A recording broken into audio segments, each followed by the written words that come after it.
स्वागतम् सुस्वागतम् स्वागतम् सुस्वागतम्। आज विद्या मंदिरी या थोर आले पाहुणे, आज विद्या मंदिरी या थोर आले पाहुणे, स्वागताला गुंफलेले शब्द झाले चांदणे, स्वागताला गुंफलेले शब्द झाले चांदणे। स्वागतं सुस्वागतं हो थोर आले पाहुणे, स्वागतं सुस्वागतं हो शब्द झाले चांदणे।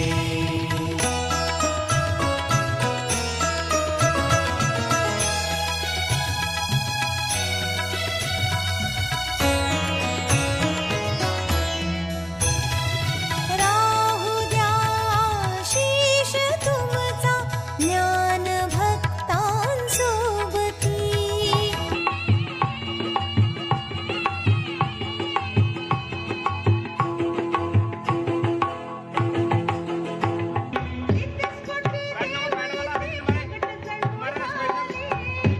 ॐ प्रणम्य शिरसा देवं गौरीपुत्रं विनायकं भक्तावासं स्मरे नित्यम् आयुः कामार्थसिद्धये।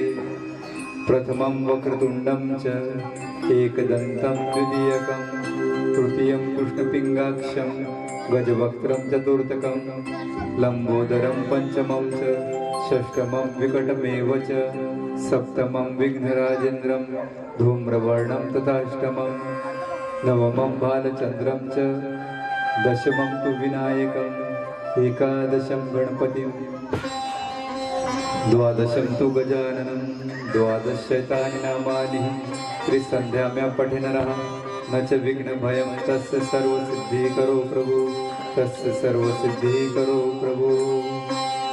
ॐ गुरुर्ब्रह्मा गुरुर्विष्णु गुरुर्देवो महेश्वर गुरु साक्षात् परब्रह्म तस्मै श्री गुरुवे नमः। अखण्डमण्डलाकारं व्याप्तं येन चराचरं तत्पदं दर्शितं येन तस्मै श्री गुरुवे नमः। ॐ या कुन्देन्दुतुषारहारधवला या शुभ्रवस्त्रावृता या वीणावरदण्डमण्डितकरा या श्वेतपद्मासना या ब्रह्माच्युतशङ्करः प्रभृतिदेवै सदा वन्दिता सा मां पातु सरस्वती भगवती निःशेषजाड्यां पहा। ॐ श्री सरस्वती मातायै नमः। ॐ सर्वमङ्गलमाङ्गल्ये शिवे सर्वार्थसाधिके शरण्ये त्र्यम्बके गौरी नारायणी नमोऽस्तुते। या देवी सर्वभूतेषु शक्तिरूपेण संस्थिता नमस्तस्यै नमस्तस्यै नमस्तस्यै नमो नमः। ॐ या देवी सर्वभूतेषु मातृरूपेण संस्थिता नमस्तस्यै नमस्तस्यै नमस्तस्यै नमो नमः। ॐ या देवी सर्वभूतेषु भक्तिरूपेण संस्थिता नमस्तस्यै नमस्तस्यै नमस्तस्यै नमो नमः। ॐ या देवी सर्वभूतेषु आनन्दरूपेण संस्थिता नमस्तस्यै नमस्तस्यै नमस्तस्यै नमो नमः।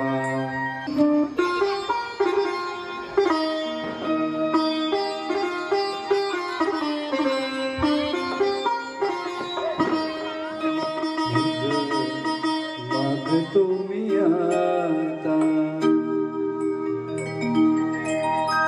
तुझ मागतो मी आता मागतो आता तुझ मागतो मी आता मागतो आता मज जावे एक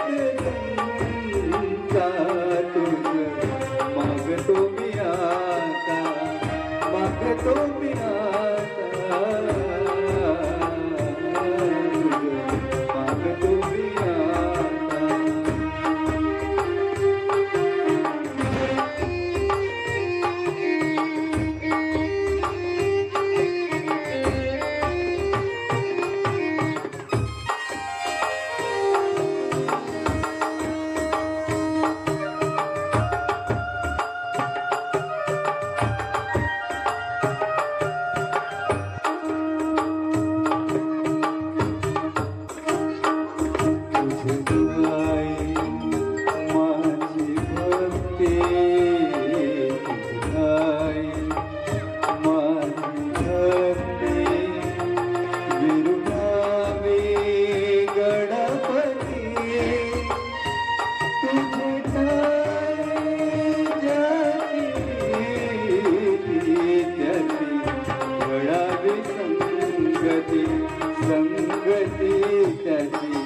घडावी संगती संगती मज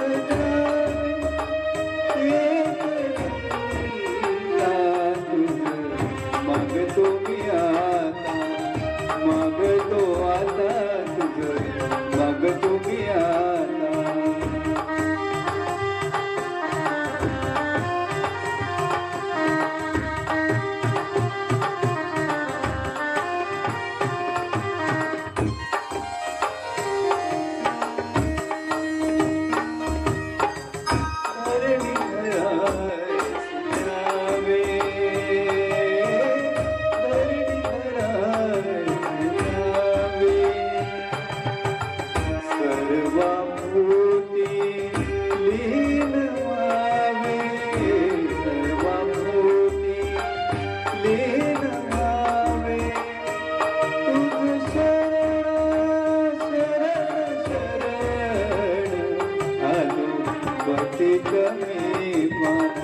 पतित जाणलो पतित मी जाण पतित जाण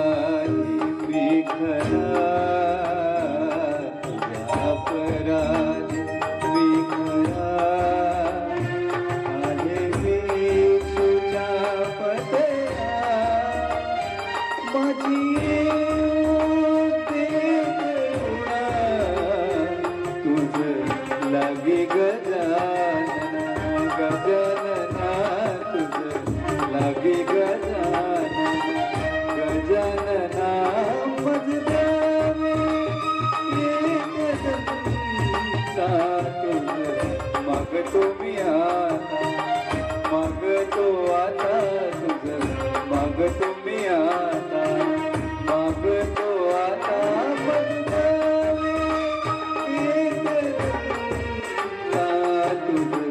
मागतो मी आता मागतो आता तुझ मागतो मी आता मागतो आता तुझ मागतो मी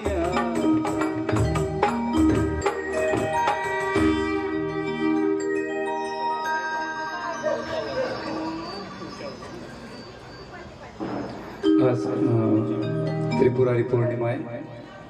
तिलाच आपण कार्तिक पौर्णिमा म्हणतो. आणि हरिहराचं मिलन पण आहे.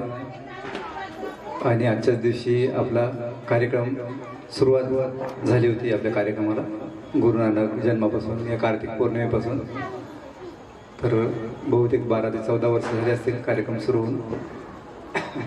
तेव्हा मंगल कार्यालयात व्हायचा, उटांगडे मंगल कार्यालयात. आणि आज गुरु नानक श्री गुरु नानक जन्मदिवस पण आहे. तर त्यांचं पण आपण स्मरण करू.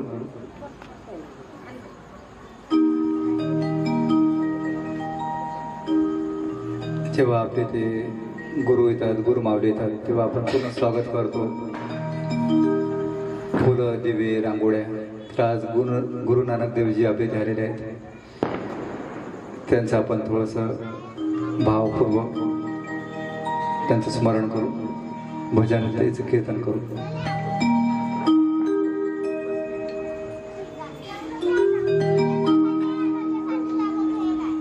गुरु यायच्या आधी आपले डोळे लागलेले असतात ते गुरुच्या वाटेवर, की गुरु कोणत्या रस्त्याने येणार आहे.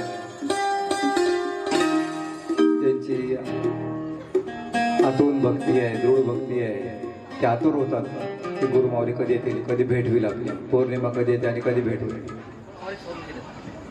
तर हिंदीमध्ये जसं आपण मराठीमध्ये म्हणतो की वाट पाहणे, टक लावून डोळे लावून वाट पाहणे, तर हिंदीमध्ये म्हटलेलं आहे पलके पलके बिछाना, म्हणजे आपल्या पापण्या ज्या आहेत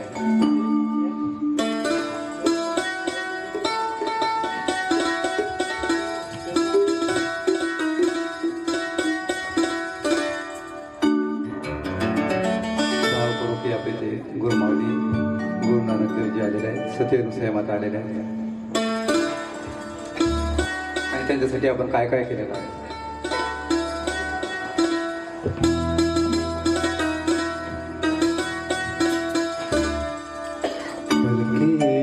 पलके बिछाएंगे, पलके बिछाएंगे, जिस दिन प्यारे गुरु घर आएंगे, जिस दिन प्यारे गुरु घर आएंगे, पलके बिछाएंगे, पलके बिछाएंगे, जिस दिन प्यारे गुरु घर आएंगे, जिस दिन प्यारे गुरु घर आएंगे.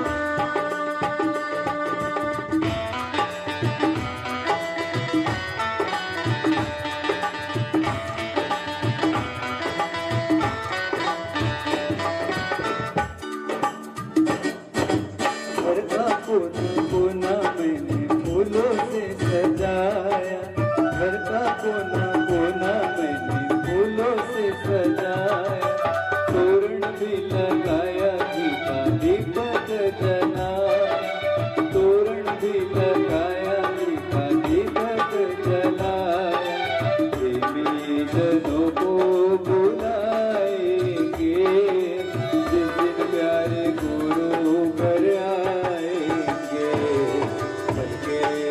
पलके बिछाएंगे, जिस दिन प्यारे गुरु घर आएंगे.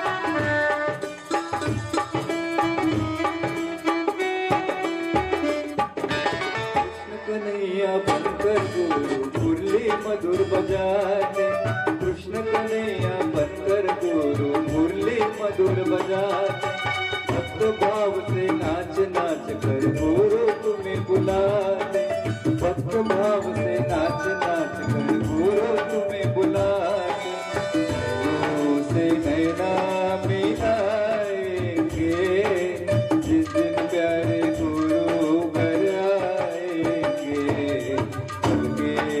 पलके बिछाएंगे, जिस दिन प्यारे गुरु घर आएंगे.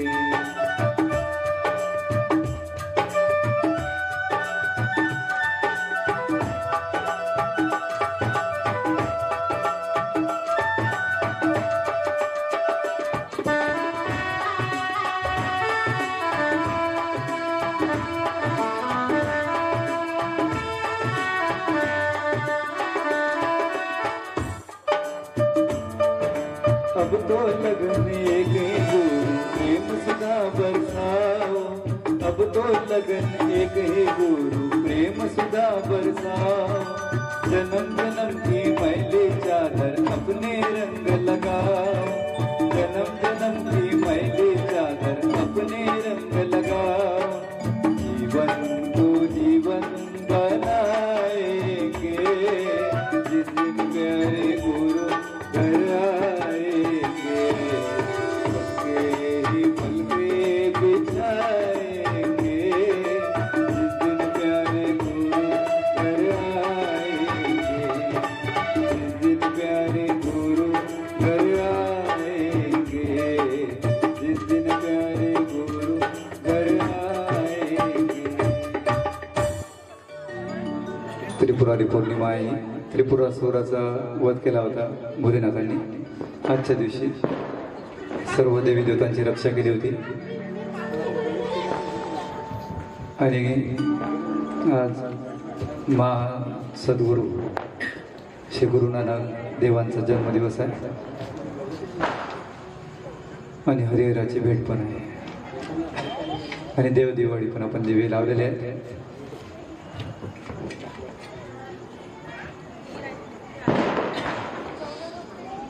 श्री गुरु नानक देव जे होते ते सामूहिक कीर्तन करत होते. सगळे सोबत बसून सर्वांना कीर्तन करून घेत होते.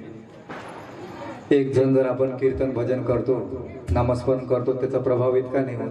पण आपण जेव्हा 10 लोक सोबत बसून करतो, 100 लोक सोबत बसून करतो, तर त्याचा प्रभाव, त्याची शक्ती खूप वाढते. तर ही कीर्तन परंपरा नारद ऋषींनी सुरू केली. ही कीर्तन परंपरा श्री गुरु नानक देवांनी सुरू केली, सामूहिक कीर्तन परंपरा. तर तीच कीर्तन परंपरा आपण सुरू केलेली आहे. इथे तुमच्यासमोर फोटो ठेवलेला आहे.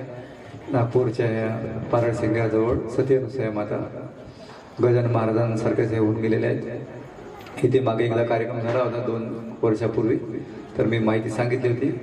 जे लोक आले नसतील, काही नवीन असतील, तर त्यांच्यासाठी सांगतो की आईची शक्ती अपरंपार आहे आणि आईच्या जन्माच्या आधीच भविष्यवाणी केली होती ऋषीमुनींनी, साधू संतांनी, की आईचा जन्म जो आहे तो सत्ययुगातल्या सत्यनुसया मातेचा आहे.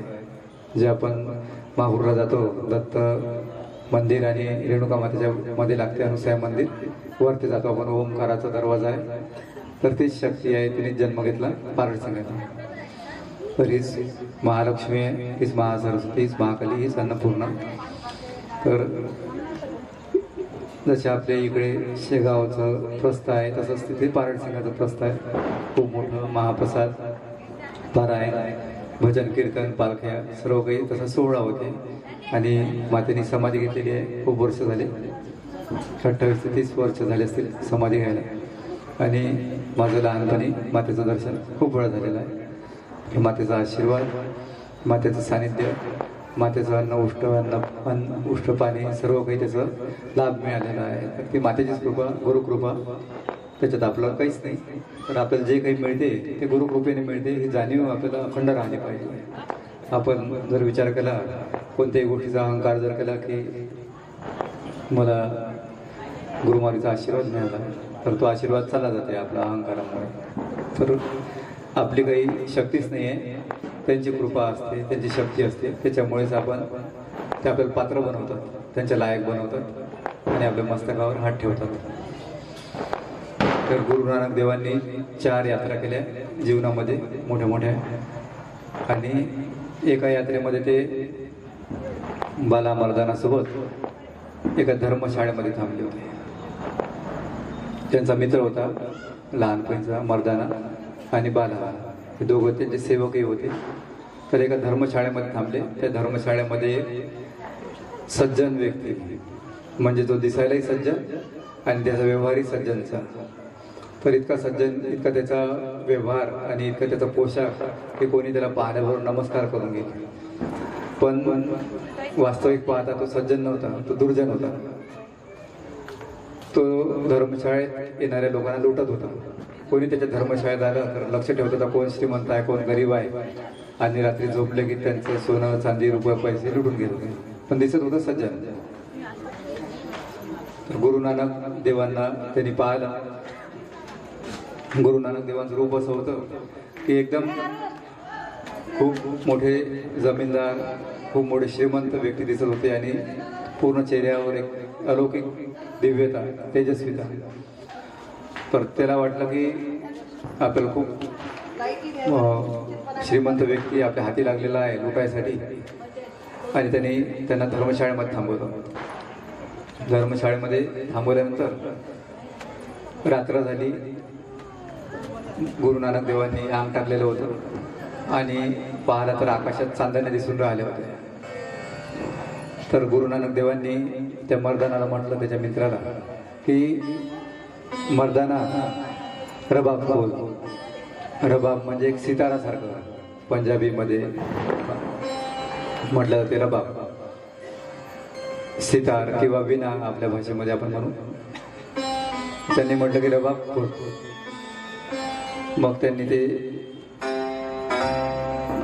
रबाब काढलं, ते सितार काढलं आणि पुन्हा गुरु नानक देवाने म्हटलं की रबाब छेड, मग त्याचे तार छेड, त्याचे तार वाजव, त्याच्यावर ताराची ध्वनी कर, गायन कर, शब्द. तर त्याने त्या रबाबच्या मधुर संगीताचं स्वर लहरी तिथे वातावरणाला एकदम आंदोलित करायला लागले. आणि जेव्हा गुरु नानक त्या रबाबच्या स्वरामध्ये, सिताराच्या स्वरामध्ये गायन करायला लागले, तेव्हा पूर्ण वातावरण बदलून गेलं. कारण की साधारण व्यक्ती जर गाणं म्हणेल तर त्याच्यामध्ये, आणि गुरु नानक जर गाणं म्हणतील तर त्याच्यामध्ये जमीन आसमानचा फरक. गुरु नानक गायन करायला लागले तर त्याच्यामध्ये कंठामध्ये सगळे देवी देवता येऊन बसले गुरु नानकाचे. आणि गुरु नानकांनी असं गायन केलं. गुरु नानकांनी गायनामध्ये म्हटलं की तुझे काळे जे कर्म आहे, तुझे लपून छपून काळे कर्म केलेले आहे, ते सगळे एक दिवस उघड पडत होते, सगळे उघड होते, सगळे समोर येऊन जातील. एक दिवस तुला सगळ्या तुझ्या कर्मांच्या, काळ्या कर्मांचं फळ भोगावं लागेल. त्या गाण्यामध्ये असे शब्द होते आणि आवाज इतका मधुर होता की तो हृदयाला लागला. कोणाच्या? त्या धर्मशाळेतला जो सज्जन आपण म्हणत होतो, जो सज्जन नव्हता, दुर्जन होता, त्याच्या हृदयाला लागले शब्द. आणि त्याचे पाय तिथपर्यंत आले जिथं गुरु नानक झोपलेले होते, विश्रांती करत होते. झोपल्या झोपल्याच ते गायन करत होते. तर तो आला, ऐकत गेला, त्याच्या डोळ्यामधून अश्रूंची धारा वाहत गेली. कारण की ते सगळ्या गोष्टी त्याच्याच होत्या. सगळे शब्द जे होते ते त्याच्याबद्दलच होते, त्या दुर्जन व्यक्तीबद्दल. आणि तो ढसाढसा रळायला लागला आणि जोरदार गुरु नानक देवांच्या चरणावर पडला, आपटला खाली. तसा आवाज आला, धडकन, तसं मर्दानाची एकाग्रता भंग झाली. मर्दानाने पाहिलं की हा कैसा इथे पडलेला आहे आणि ढसाढसा रळून आला गुरु नानक देवांच्या चरणावर. बाला मर्दाना दोघंही सेवक, यांना काहीच कळत नव्हतं की काय घडून राहिलं.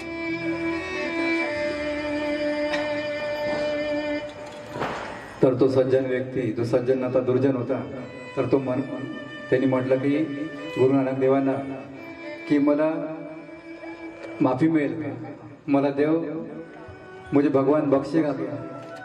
हे गुरु नानक भगवान, मुझे वो रब, मुझे वो भगवान परमात्मा क्षमा करेगा? तर गुरु नानक देवांनी म्हटलं की क्यों नहीं करेगा, तू अगर सब कुछ छोड़ देगा, काले कारनामे तेरे, काले कर्म, तो भगवान तुझे बख्शेगा, वो छोड़ देगा.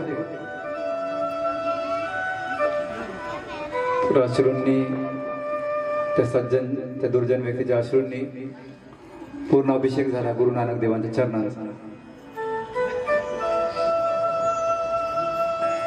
गुरु नानकांनी त्याला आपल्या हृदयाशी लावलं, छातीशी लावलं आणि त्याला म्हटलं की बस, आता तुझी परिवर्तनाची घडी जी आहे ती सुरू झाली.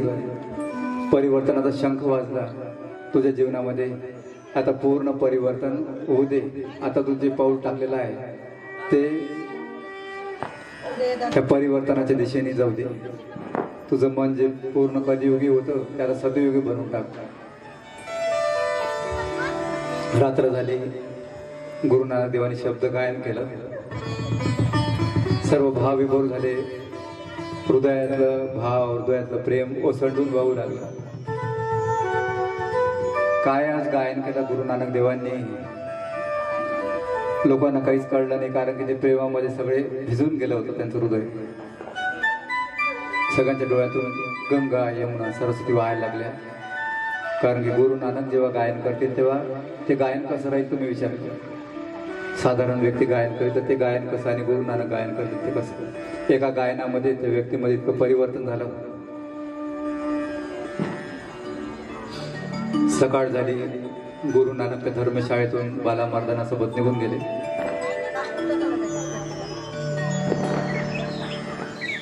रस्त्याने जायला लागले. मर्दानाने म्हटलं की प्रभू, एक प्रश्न होता, विचारू का तुम्हाला? कधी आपण गुरुला काही विचारतो तर गुरुची आज्ञा घेतली पाहिजे. कारण की बिना आज्ञा घेता आपण जर विचारलं काही तर त्याचा दोष लागून जातो. तर मर्दानाने म्हटलं, गुरु नानकांनी सांगितलं की हो विचारू शकतो बेटा, विचार.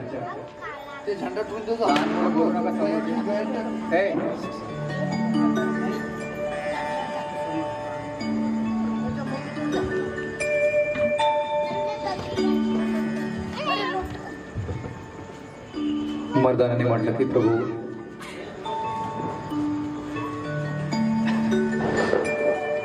काय घडलं रात्री काहीच कळलं नाही. तो सज्जन व्यक्ती काय तुमच्या चरणावर इकडं सरसरावून गेला आणि काय संभाषण झालं आमच्या काही गळ्याच्या खाली नाही उतरलं. तर गुरु नानक म्हणाले की तो जसा दिसत होता आणि जसा दाखवत होता तो तसा नव्हता. तो सज्जन नव्हता, अतिशय दुर्जन अपराधी प्रवृत्तीचा व्यक्ती होता. धर्मशाळेत तो असं दाखवत होता की ही धर्मशाळा माझी आहे, मी याचा सेठ आहे आणि सर्व श्रीमंत लोक आलेले सर्वांना लुटत होता. तर आपल्यालाही लुटण्याची प्लॅनिंग त्याने केली होती. पण गुरुकृपेने त्याच्यामध्ये परिवर्तन झालं आणि त्यांनी वचन दिलं की मी आता हा मार्ग सोडून देईन. त्यांनी कितीकच लोकांना मारून टाकलं, पैसे लुटून घेतले, सोनं चांदी घेऊन घेतलं, मारून जमिनीमध्ये दाबून टाकलं. तर हे परिवर्तनाचं कार्य गुरुच्या सानिध्यामध्येच घडते. पण एक पाऊल आपल्याला वाळवावं लागतं. एक पाऊल जर आपण वाळवायला